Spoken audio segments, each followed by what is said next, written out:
Jadi pada prinsipnya menanggapi yang disampaikan oleh Mbak Ira ya terkait tentang kejadian persidangan perdana tanggal 24 Juni kemarin, saya juga ada melihat ya rekan sejawat kami, Bang Fahmi berpendapat di media dan kemudian memberikan pernyataan terkait persidangan tersebut dan memperlihatkan ya kepada rekan media bentuk dakwaan yang diterima oleh Bang Fahmi sebagai rekan sejawat kami dan juga sebagai penasihat hukum di kita. Tetapi dalam hal ini kami dari penasihat hukum dari Dr. Reza Gladys kan belum mendapatkan dakwaan lengkap. Tapi walaupun kami sudah bermohon kepada PTSP Pengadilan Negeri Jakarta Selatan ya. Jadi untuk sementara kami hanya bisa memperlihatkan ya tulisan-tulisan saya ya dan rekan-rekan berdasarkan pengamatan kami pada saat persidangan tanggal 24 Juni dan kemudian berdasarkan potongan-potongan video yang kami lihat di media ya. Jadi begini, Mbak Ira, saya mau sampaikan itu berurutan ya, mulai dari awal ya, yaitu tentang ini. Saya perlihatkan kembali ya, kembali ya, mohon diapakan ya, di record ya. Jadi ini hanya sebatas tulisan karena kami belum mendapat dakwaan lengkap berkas secara resmi dari PTSP Pengadilan Negeri Jakarta Selatan. Yang pertama yang perlu kami sampaikan adalah dalam dakwaan itu tertanggal 9 Oktober 2024 adanya sebuah peristiwa tentang penyampaian kepada klien kami Dr. Reza Gladys terkait review-review ya doktif tentang serum vitamin C booster ya milik Reza yang memperbandingkan produk klien kami dengan serum Hanasui milik orang lain dan kemudian doktif mempermasalahkan soal overprice ya, masalah yang terlalu mahal gitu loh. Ini kan hal yang tidak sebenarnya perlu disampaikan gitu ya, mempersoalkan masalah overprice.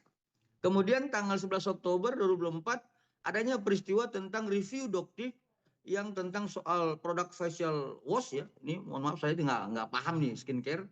Kemudian mengajak masyarakat agar tidak menggunakan paket anti aging Glavitsia. Ini kan satu pengajakan yang mengarah kepada yang bersifat merugikan klien kami gitu. Yang ketiga tentang peristiwa 14 Oktober 2024 Reza Gladys menerima rekaman live TikTok ya terdakwa Nikita Mirzani di akun TikTok Nikita Huruhara yang menyatakan ya saya tegaskan yang menyatakan gua pernah ketemu Glavitsa wah kulitnya abu-abu kita karena pakai lotion pemutih yang luntur. Artinya terdakwa Nikita menyatakan dalam live-nya pernah bertemu dengan klien kami Dr. Reza ya yang membantah ya maksud saya tegaskan ini untuk membantah pernyataan atau bentuk gugatan yang selama ini dinyatakan bahwa Nikita Mirzani tidak mengenal klien kami ya itu satu.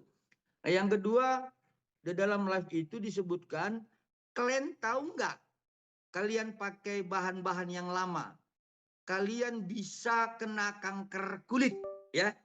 Menyatakan sebuah fakta bahwa produk klien kami itu berbahaya dan menyatakan kena kanker kulit. Ya ini peristiwa 14 Oktober 2024. Kemudian sejak doktif mereview jelek Glavitsa, Nikita Mirzani melakukan live setiap harinya dengan terus menjelek-jelekkan produk Glavitsa dengan menyatakan flexing, overclaim, muka abu-abu dan mengajak para penonton live agar tidak membeli produk Glavitsa ya. Ini mengajak ya. Terdakwa Nikita Mirzani mengajak penonton live-nya agar tidak membeli produk klien kami ya melalui live-nya.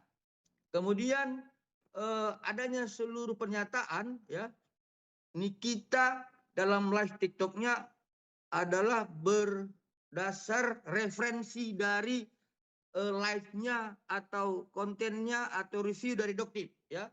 Jadi pernyataan dari terdakwa Nikita itu adalah referensinya berdasarkan kontennya doktif.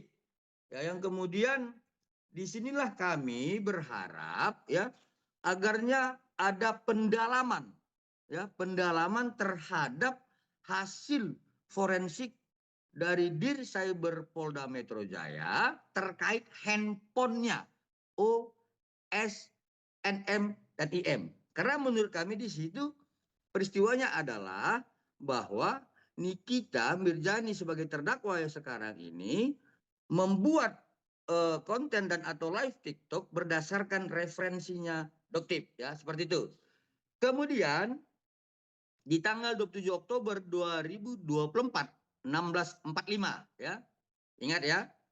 Di 27 Oktober 2024 pukul 16.45 Reza Gladys menerima video call dari saksi Oki Pratama yang pada intinya menyampaikan agar saksi Reza Gladys menyumpal atau membungkam mulut terdakwa Nikita Mirjani menggunakan uang dan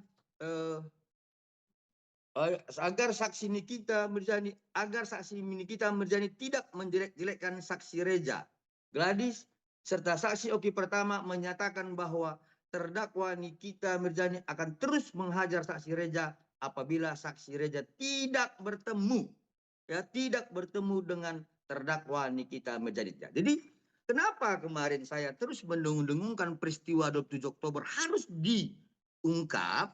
Karena di sini mulainya. Ya, di peristiwa 27 Oktober adanya pembicaraan antara klien kami dengan saksi Oki Pratama yang di mana klien kami itu dianjurkan oleh saksi Dr. Oki Pratama untuk menyumpal mulut Nikita Mirjani, kalau tidak Nikita Mirjani yang sekarang sebagai terdakwa akan terus menjelek-jelekan produk klien kami. Nah, di sini mulai peristiwanya, ya. Kemudian di tanggal yang sama, di pukul 16.59, ya tadi 16.45 ya. Saksi Reza, ya klien kami mengirim pesan WA kepada saksi Oki Pratama dengan isi pesan, Ki, kalau malam ini ketemu Niki aja bisa nggak kira-kira?